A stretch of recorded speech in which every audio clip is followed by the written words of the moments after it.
Hey everybody, Aaron Count, Sage Dynamics, and this is my review of the Triarc Tri-11. Tri-11 is a double stack 1911. I'm not using the term 2011 because that actually belongs to another company, so they call it the Tri-11. But it's a double stack 9mm.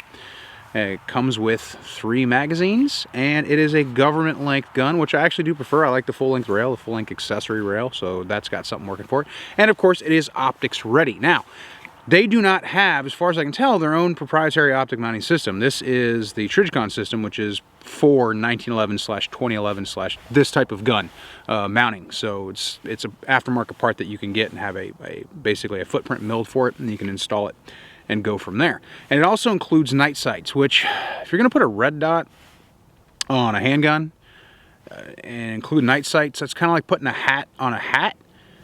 Yeah, you can do it. It just doesn't serve a purpose. But the rear sight is built into the Triarc little platform here, and Triarc makes night sights. So I figure like that's why we ended up with what we have. There's other options out there available, and I believe that there's other sighting options available for the Tri-11, but this is the one that I got. And these things are actually really hard to find, just like everything right now in late 2020. Every gun, every bullet is sought after by many people. So I was able to find one in stock, and I went ahead and bought it. As far as features go, you're getting a double stack 9mm and the operating system of single action only, just like your 1911s, your 2011s that are out there. And you're getting their trigger system, their frame that they do the aftermarket work on, which I do really appreciate as a departure from some of the other 2011s that I've used, or some of the other double stack 9mm single action only 1911 style guns that I've used. It's a more aggressive grip texture, which I definitely appreciated, and the mag well is generous, but it's not so flared that I feel like I'm carrying around an open class gun wherever I go, whatever I'm doing. There's a lot of debate in this category. Who makes the best gun? What does gunsmith fit? What is factory fit? What is all these other, sometimes proprietary terms that are marketing buzzwords, or sometimes they do mean things. I believe that a gunsmith fit gun is something that's built from the ground up by one or maybe 2 or 3 gunsmiths that are working in close concert with each other to make sure every part works in concert with every other single part.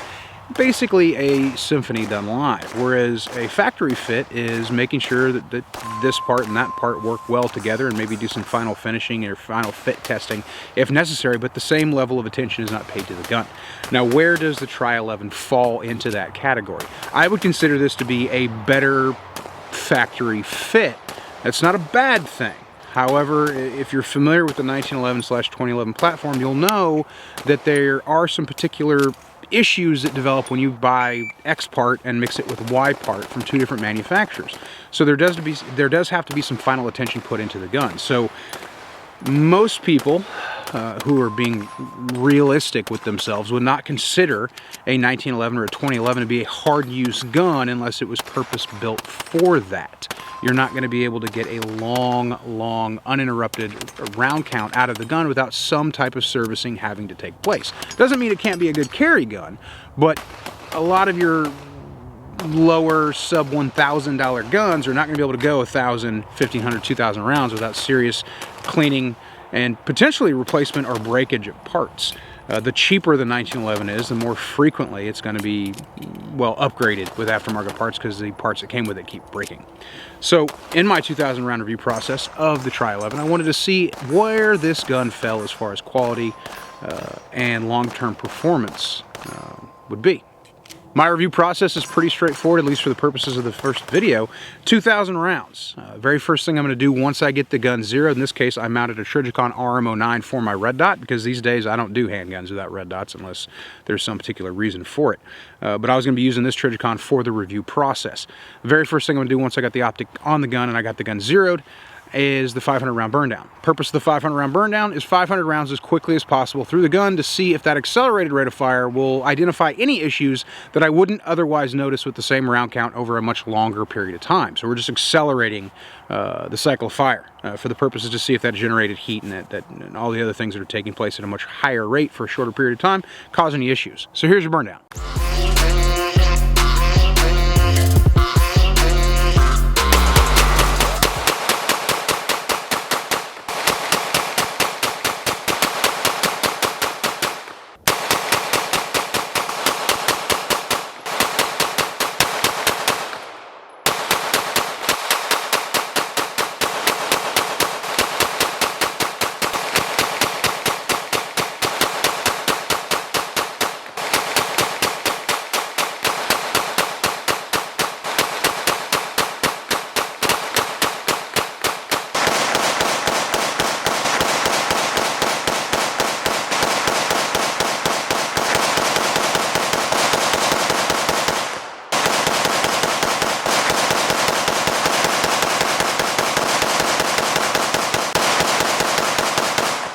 What I'm looking for, especially with gunsmith fit or factory fit 2011/1911s on burn downs, is if those parts, when they heat up, start to not play well together. If I start to have any hiccups or issues, or feeding, cycling, short stroking, any kind of functionality issues with the gun, see if the trigger feels different, safety selector feels different, anything mechanically goes wrong.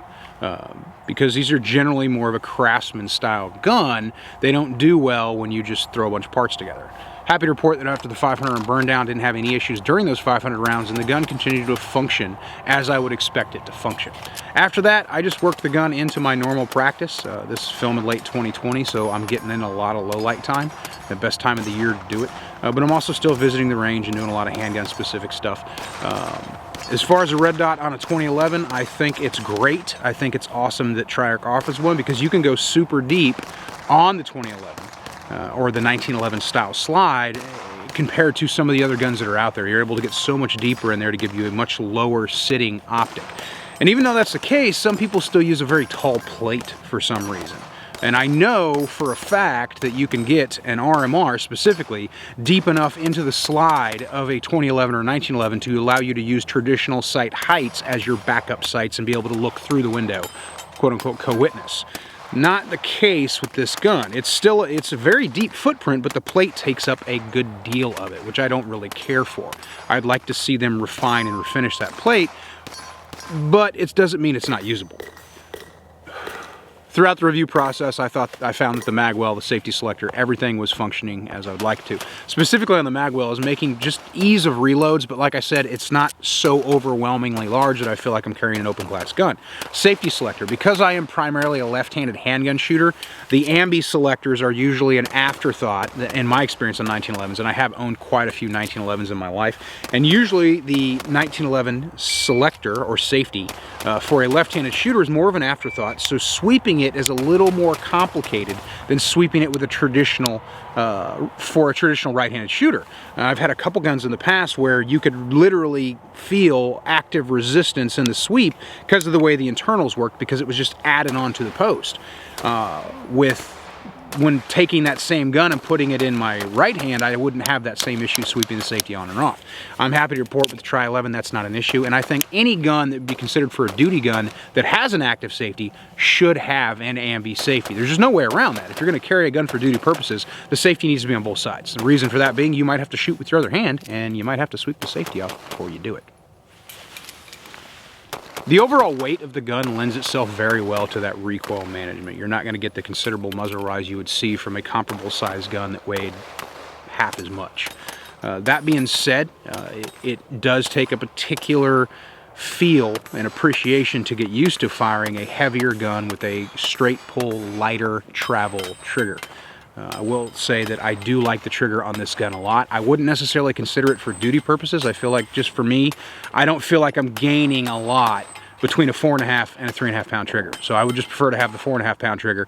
Not necessarily because I'm worried about negligent discharges or anything like that, but just because I want to have that extra pound of press to make the decision of, am I really going to fire this round? Whereas this gun, you press out, you're like, okay, I'm gonna shoot, you touch trigger, the gun goes off. Like it should.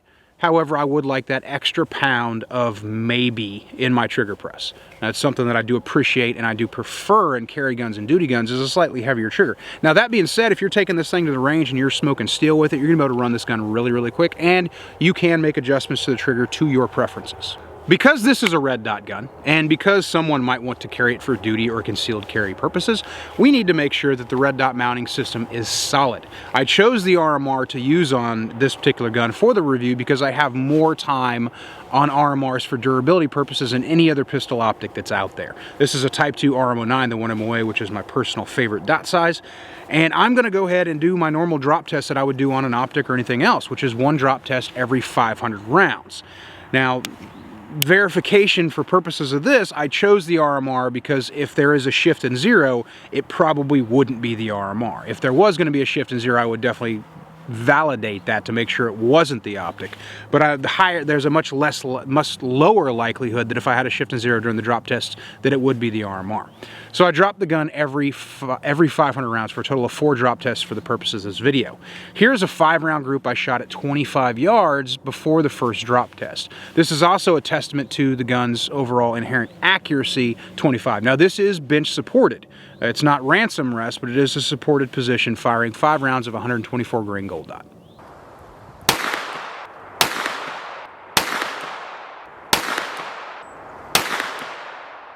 And here's your drop tests.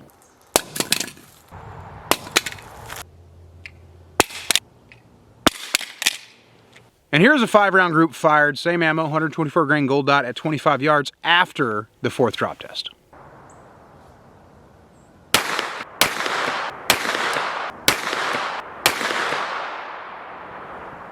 As far as accuracy goes, that's impressive, and as far as maintaining the zero goes, the gun definitely maintained the zero. So what do I think about it?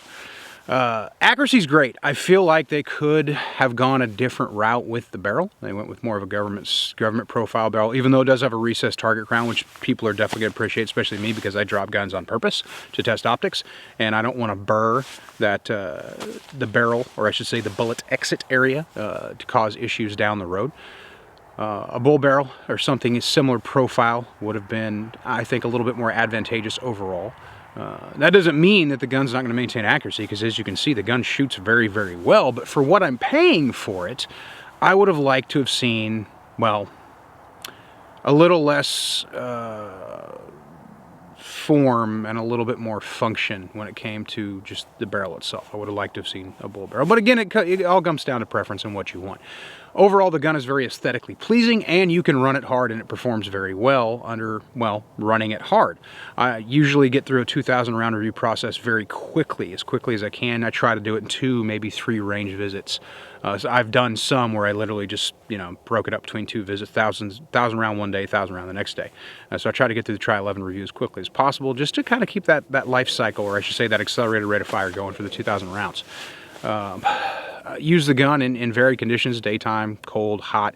We're getting there. We're definitely feeling the winter now here in Georgia, so it went from 70-degree days to 30-degree days. So the gun was asked to perform in those conditions both during the day and at night, and it did everything that I asked it to do. During the 2,000 round review process, I did not experience any malfunctions whatsoever, except for one that was definitely magazine related. Some 2011 magazines can be finicky. I will say it's not the mags that came with the gun. It was one of my 20 round STI mags, and it just had a hiccup, no big deal. It didn't cause any issues with the gun, the slide just didn't lock to the rear. So no huge deal there. It is a good double stack 9mm 1911 style gun. I can't really call it a 2011. I guess I could, because they can, I can, whatever. You know what I'm talking about. A double stack 9mm 1911 style gun. The price though, I can in no way claim that I am the most knowledgeable person about all the particulars that go into the witchcraft, wizardry, and esoterics of the 1911 or 2011 world. I'm like kind of staring into the abyss sometimes when I listen to people who are way more knowledgeable about me talk about what goes into a good 1911 or a good 2011, because it is very much a craftsman style thing, because of the, like I talked about in the beginning of the video, making sure all these different parts work well together. If you're not manufacturing all your own parts, you're having to use somebody else's, which is pretty common in firearms manufacturing. You can't make everything yourself. So I can't really say that I can definitively quote what a gun should cost. However, I do shoot guns a lot, and I have owned a lot of the 2011s that are out there, a lot of the double stack 9mm that are currently out there, and I paid for all of them. And when I look at how much I paid for the Tri-11, I don't get it. I'm not saying it's a bad gun, so don't think that's what I'm saying. It's a great gun. It's a very accurate gun. It is a very reliable gun, but it is a very expensive gun. And try as I may, I can't really figure out where the cost is coming from, because a lot of the material parts that are going into the gun are either final fit or they're from another manufacturer. So I mean, this might just be me being confused, and I'm perfectly willing to admit that if I am, However, I, just think about what goes into the gun, and I can't come up with a number that reaches, the $3,000 plus that I paid for it. Like I said, that doesn't mean it's a bad gun, because it's not. It's an awesome gun. And if you are preferential to the brand of Triarc, then by all means, go get one. It would not be something that I would necessarily purchase if I wasn't going to be doing this review. And if I did, I'd probably check it out first and compare it to whatever else I was shopping for at the time. So if somebody's going to ask me for a recommendation for a full-size 9mm 2011 or 2011 style gun, I'm definitely going to include Triarc in that conversation. But just for my own personal preference, I just don't get it. I don't understand. I feel like this gun should be less expensive. How much? I don't know. Again, like I said, I am not the prophet or the man on the mountain when it comes to all things 1911, 2011. But I will say, like, having bought a lot of guns in the past and having seen all manners of 2011 and 1911 guns to come through classes for the past 20, or I should say 10 plus years with Sage Dynamics, and even longer than that, just teaching or being on ranges as a student and seeing what worked and what didn't and what cost what, I don't understand why this gun costs what it does. I'm Eric Allen with Sage Dynamics. Train accordingly.